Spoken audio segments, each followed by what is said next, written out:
you're looking for the answers, I still don't have them. But what I do have is a particular set of skills. Skills I've acquired over a very long career. Skills that make me a nightmare for people who mislead, misinform, or misrepresent the sports card industry. So if you don't do that, I'll let it go. But if you do, I'm going to talk about you. Welcome back to another episode of the Sports Card Investigator Show. My name is Andy. I am your privileged and humble host for today's episode. So a while back, some influencers, content creators brought up to their audiences that some other influencers in our great hobby staged some content. It was a high-stakes poker game, if you will, quite exciting. They debated whether this content was good for the hobby. Well, who are we kidding? It was not really a debate. It was pretty one-sided. We know where the opinions went there. So I wanted to see for myself what all the fuss was about, and in doing so, did my own investigating. And I thought it would be a good exercise, some fun, to take a deep dive into what was perpetrated and the aftermath that followed. That's redundant, and the aftermath. And then you could decide if it was harmful or meaningless or all just in good fun. So you're seeing the thumbnail below, Dallas Card Show, $3,000 pack war, winner take all. Very exciting. It had to be covered over 2 episodes because one episode just wasn't big enough to handle it. Did you guys ever watch the movie The Sting? It's a great movie starring Robert Redford and the late, great Paul Newman and Robert Shaw. If you haven't watched it, shame on you. Check it out. It is literally one of the greatest movies ever made. So I thought, for even more fun, in the spirit of the great movie The Sting, why don't we take a look at Winner Takes It All. We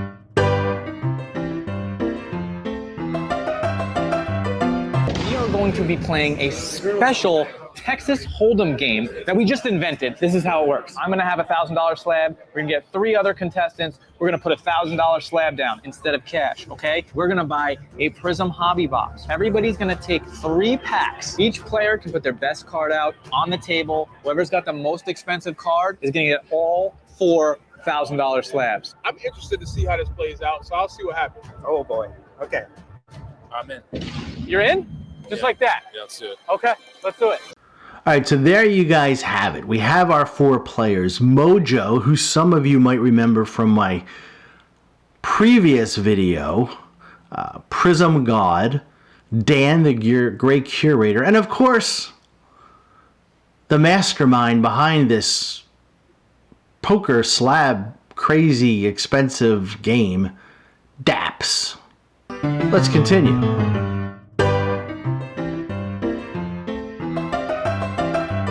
I appreciate all you guys for coming tonight. I know you guys were wondering, what the hell is Daps doing now? But now you're in the presidential suite. Listen, there is gambling going on right now. All right? So everybody has their $1,000 slab, correct?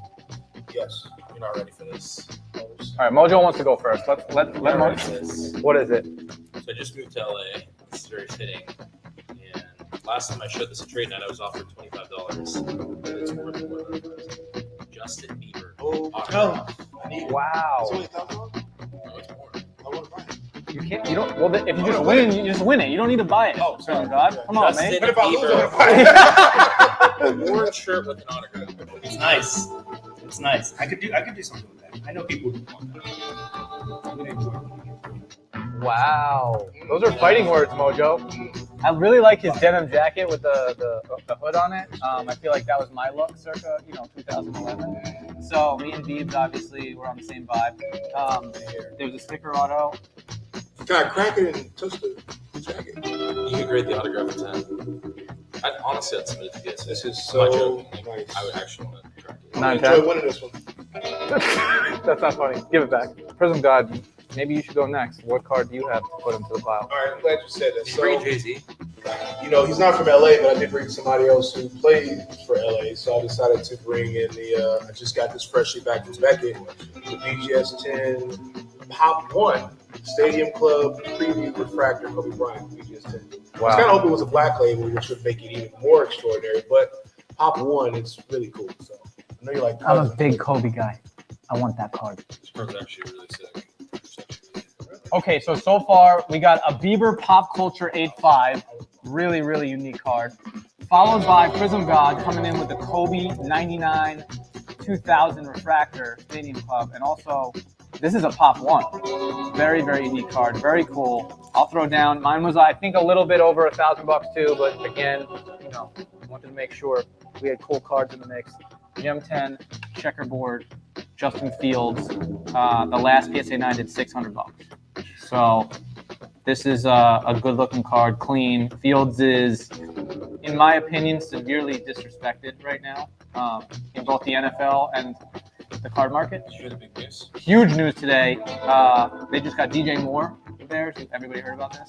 So, yeah. So the update is, so now he's got a weapon, and they've got 2 first-round picks.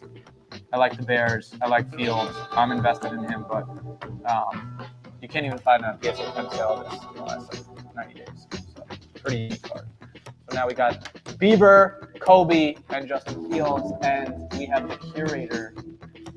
You know, I feel like I'm looking at these cards here, and I'm feeling like I'm too generous for you guys tonight to see these cards here. But I'm already here, and I don't have my What is he, bag. put a super fractor down? I'm going to show you one of a kind. Hard to find, okay? Award-winning actor, soon-to-be award-winning director with his blockbuster movie, Creed 3. This is a Michael B. Jordan as Killmonger Marvel PNG PSA 10. Wow. That's actually amazing. How often do you see a PSA 10 PNG? I didn't even know they had a Michael B. Okay. Jordan. That With- is sick. With the matching purple slab mag, and you get the chain too. So this was out of 2018 Yes. Met Pop 9. Upper How Deck. much the box of that costs right now? You can't even get it in the box. This was done afterwards. They did this as a promotion to promote the MCU cards, so you couldn't even pull this from the pack. Wow. And in dime. That's pretty amazing. What's the pop count? 9. What do you think the value is? Tough to say. Between $1,000 to $2,000. Yeah. Okay, remember, we're going to open this box. Everybody's going to get 3 packs. We'll go 1 pack at a time. So what the hell has Daps done now, that crazy guy? And well, there you see each of our players have the chance to talk about each of their cards, explain what is up for grabs. Let's see how all this plays out, shall we?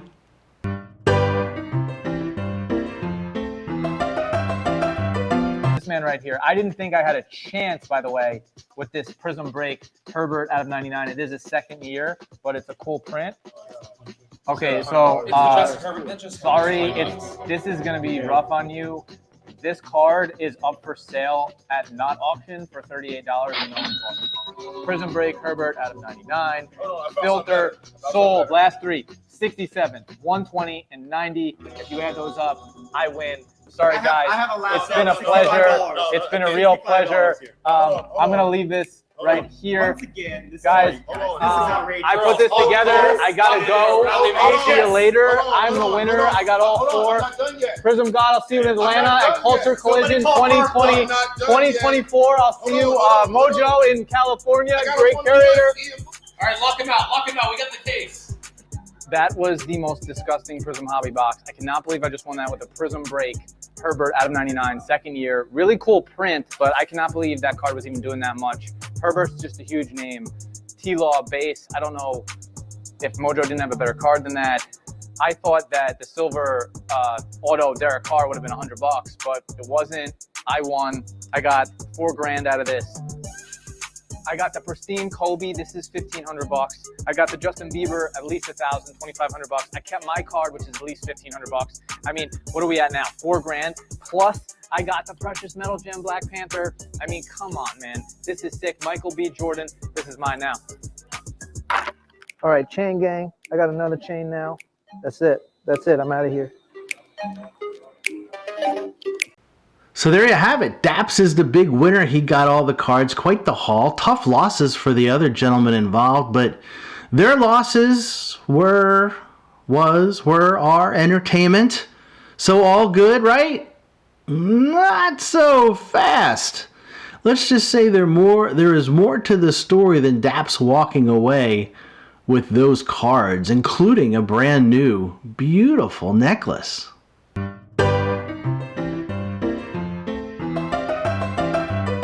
Of Fat Boy Collects. Oh, there he goes. How did it feel to lose a Black Panther to Daps? I'll get it Is back. it? Is this I'll for get it true? back. Is this true? No, it's not true. I'll pull back the curtain. It was staged, guys. Okay, it was just. Oh, that was last week in Dallas. Yes, we're joking. Gotcha. Okay, I'm popping. I was worried. I'm pulling back the curtain. I'm shattering the glass. It was all staged. Okay, and first of all, it was totally staged because I pulled the hit of the box. I pulled the Derek Carr Silver Prism Auto. That should have been the highest card out there. He pulled some bullshit. Oh, you did a sports card break. Yeah, he pulled some bullshit like Justin Herbert insert that had no autograph on it, and the comp was all messed up. This was a Derek Carr autograph. Yes, this was the same week that Derek Carr. Yeah. This is the same week Derek Carr signed his big contract with New Orleans, right? So the Derek Carr Auto Prism should have won, but Daps pulled this stupid whack comp that was like way old or something like that, and he's a starting quarterback. Exactly. He claimed it on me, but I should have won that. So because of that technicality, we also decided just to take home our cards. Okay, so I still have it. And even Fat Belly Collects agrees with me. Yeah, you had the best card up for grabs for sure. Yeah, let's go. Yeah. There's always a Maury. For those of you who watch Goodfellas, you'll get the reference. The downfall of any great caper is the weak link that just can't keep a secret. It's not in their DNA. For whatever reason, they spill the beans. They throw up all over themselves. They give it up. Dan, in that little video, has a lot of excuses for staging the content. The only thing missing from his explanation is any kind of justification. So when questioned about the game, he decides to do us all a favor and pull back the curtain, to quote Dan, the great curator. Do you know where the phrase pull back the curtain originated? It's pretty apropos for our tale. When he said it, I'm like, whoa, okay. The phrase pull back the curtain has its origins in The Wizard of Oz. You know the story of Dorothy and her friends finally reaching the wizard in Emerald City. They discover that the wizard is not a powerful sorcerer at all that they had imagined. Instead, they find out he is just an ordinary man operating machinery behind the curtain, creating an illusion of power. The revelation and the act of pulling back the curtain symbolizes the exposure of a hidden truth or revealing a deception. No, I did not make that up. Do you dare criticize the great Oz? You ungrateful creatures. Pay no attention to the man behind the curtain. Dan didn't seem happy with the outcome of the stage game, so he flipped on his crew and said it was all BS. So my question is, if he won, would he have stayed silent? It's hard to believe that someone would be so narcissistic as to give up stage content because they weren't declared winner on a fake game. Make it make sense. This is why, like, if I can just kind of pat myself on the back real quick, if I can humble brag a little bit, guys. Okay, this is why all those haters, they can't hold a candle to me. Nobody can question my nerd cred. Nobody can question my collection. I'll put this up, my base of knowledge. I'll put that up against anybody that tries to say, oh, he's just a flipper, or he's just, he's not in it for the real game. He's not a real collector. I put my money where my mouth is on this stuff. And I'm around you every weekend almost. I can vouch for that. To shame. I'll put all those guys to shame. Nobody can compete with me. Nobody can compete with me in terms of my collection, my base of knowledge, my nerd cred, anything. I got your back on that, buddy. Yes. Was that a cheap shot at Dan? You bet. Guilty. And if you want to criticize me for that, I get it and I accept it. That's fair. But I think it's important, as it gets to the heart of the matter, It is through one's actions rather than words that true respect is earned, not just in our hobby, but in life. You can't just say you deserve respect, you got to show it through your actions. When people see that you're genuine and passionate about what you do, then they'll follow you. Then they will take your lead. Saying you're great doesn't mean anything, but proving it by your behavior goes a long way. And I know it sounds like I'm picking on Dan, but anytime someone questions him, or a lot of these guys in the hobby, it's always someone else's fault. No matter what they do, the great blame deflectors. Most often it's because we're just not as smart as them given, probably not, and we don't get it. It's common and predictable. It's a defense mechanism, and it's rampant in our hobby. It's like some kind of martyr club. And I fully expect Dan to come at me by saying I'm jealous, a hater, or my personal favorite. I just want to get attention. Yes, I need attention. And you know what? He's entitled to that opinion. Free will. Good for him. And if it makes him sleep better at night, then who am I to argue? I did check back on the different videos of the different players and on winner take it all and the $3,000 whatever. They have all moved on. Not a peep. Probably the best. Short answer. Do you guys have any regrets with any decisions that you have made in the hobby, any takes that you've had, anything that you wish you can go back and say, you know what, that specifically, I kind of wish I didn't say or I didn't do, wasn't my finest moment kind of thing. And I don't just mean like a take, like the Will Greer thing, right? Like, I don't mean something like that, but I mean something a bit bigger. Is there anything looking back on it that you guys wish that you had done different? And Dan, we could start with you. In hindsight is always, great to have, and I guess you could say you want to change a lot of things, but honestly, no, I'm probably not. Everything that I've done in the hobby has kind of led me on this path where I've evolved to the point where I am now, and I'm continuing to evolve, and I'm always going to be like that. And I've always tried to be true to myself, and I've always tried to be respectful to everybody that I've dealt with, be nice, make as many friends as I can. And I really have nothing that I regret doing. There's things that people want me to regret, but honestly, that's just their own narrative that they're trying to push. So I would say, honestly, no. I mean, the only thing I wish I could have done is I wish I would have got in the hobby earlier and just had more experience and just kind of continue to build what I do. But, honestly, I'm just having a great time doing this, and I'm trying my best to bring a value and entertainment to everybody that follows me. And that's just going to be to continue to be my path. Rob. So four content creators get together, set up a game in the presidential suite, gamble with expensive cards, and a winner-take-all event. Everything we find out is staged for our entertainment. No harm, no foul, good entertainment. Or does it fracture the trust between influencers and those that follow them? You tell me. Comments are open. If any of the participants would like to come on and talk about what we just saw, they are welcome to do so. I welcome it. I would love it. And if you guys have any questions about content that you consume, maybe that I'm not even aware of, feel free to drop it in my Instagram DM. You can email us at sportscardinvestigator, all one word, at gmail.com. Hope you liked it. I had fun putting it together. Tyler did too. He did most of the work. But in any case, hey, as always, if you like what you see, hit the like, hit the subscribe. If you don't, that's impossible. Hit it. And until next time, take care.